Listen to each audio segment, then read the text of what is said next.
President Donald Trump says the U.S. will be slashing the number of American troops in Germany by nearly 10,000 from current levels of about 35,000. He tied the move to what he called Berlin's failure to meet its NATO spending commitments. The move has shaken the NATO military alliance and Germany, which serves as a base for many of the U.S. troops who deployed to Iraq and Afghanistan. For 70 years, tens of thousands of American troops have been stationed in Germany. For Europe, their presence at bases like Spangdahlem, a guarantor of peace. For the US, an expression of its military might. On Monday, Donald Trump confirmed he would be withdrawing almost 10,000 of them, leaving 25,000 behind. He blamed Berlin's failure to meet its NATO spending commitments. I haven't seen it. So Germany's delinquent. They've been delinquent for years, and they owe NATO billions of dollars, and they have to pay it. So we're protecting Germany, and they're delinquent. That doesn't make sense. The US military presence in Germany was originally a bulwark against the Soviet threat during the Cold War and continues to be a deterrent against potential Russian aggression. Trump's decision threatens to further strain the relationship between the two allies. Germany, since its sovereignty since 1990, is a very strong partner, and we would like to be handled also even-handed with the United States. This is not the way you treat your close partners. US presidents have long called for Germany to increase defence spending. But some suspect the latest decision is a reaction to German Chancellor Angela Merkel's refusal to attend a G7 summit that was to be hosted by the US president later this month. Donald Trump seems to see Angela Merkel, not anybody else, as his systemic rival.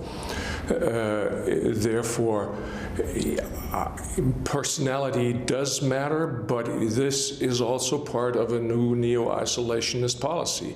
So it's less about the individuals, although individuals do matter. It is about a new self-definition of what the American interest seems to be.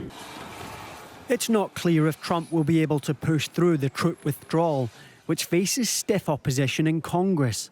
Even members of his own party oppose the plan.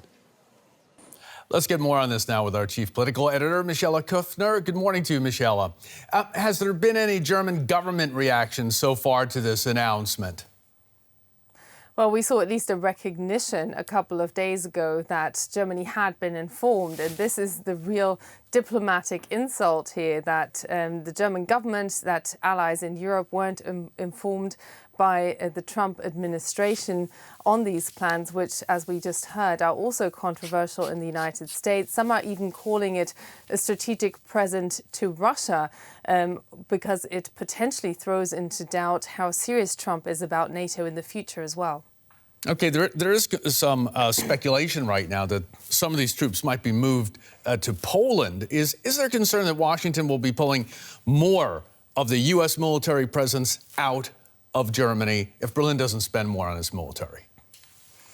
I think the concern about numbers isn't as large as the concern over symbolism right now, because clearly this is also a diplomatic reaction to Angela Merkel not just having cancelled plans for a G7 meeting that Trump wanted to physically call as well, but also we saw her last week in a video conference with China as relations there are getting more and more tense between Beijing and Washington. So there are also analysts who are concerned that shifting more troops in countries like Poland, which border Russia or the East certainly, would also be a provocation, and that could heat up tensions between Moscow and Washington. So there's a grave sense of concern that as Corona has shaken up the geopolitical scene here already, that tensions could be mounting and there could be more and more question marks of the bedrock of European security,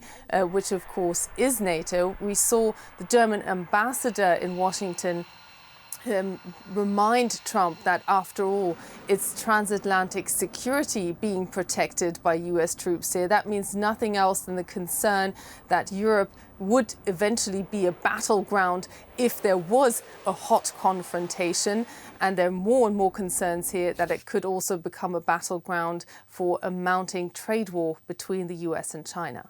With these mounting concerns and this new uncertainty that's been interjected here, Michelle, where do Germans stand? What's popular opinion on the presence of American troops in their country right now?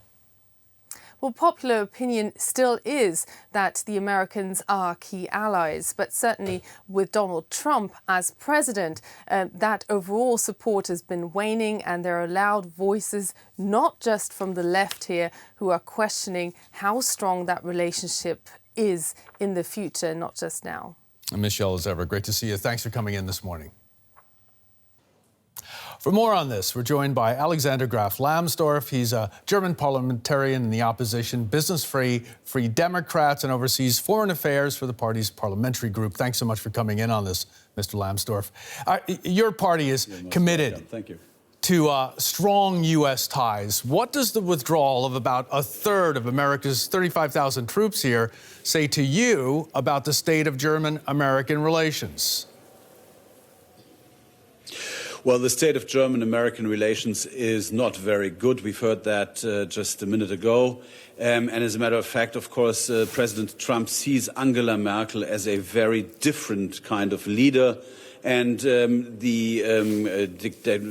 Merkel declined to attend his G7 meeting later in the year, I think the point has come for the United States to take this decision. It's a blow to our bilateral relationship. There's absolutely no doubt about that.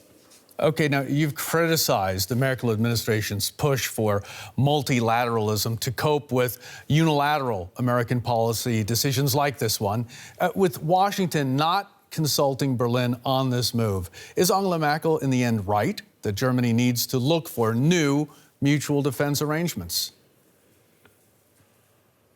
It's very good that you should ask that, because, as a matter of fact, we are very strong proponents of multilateralism. We regretted very much when the United States left the Paris Accord, left UNESCO, left the WHO, are about to leave it, are leaving behind the arms control treaties.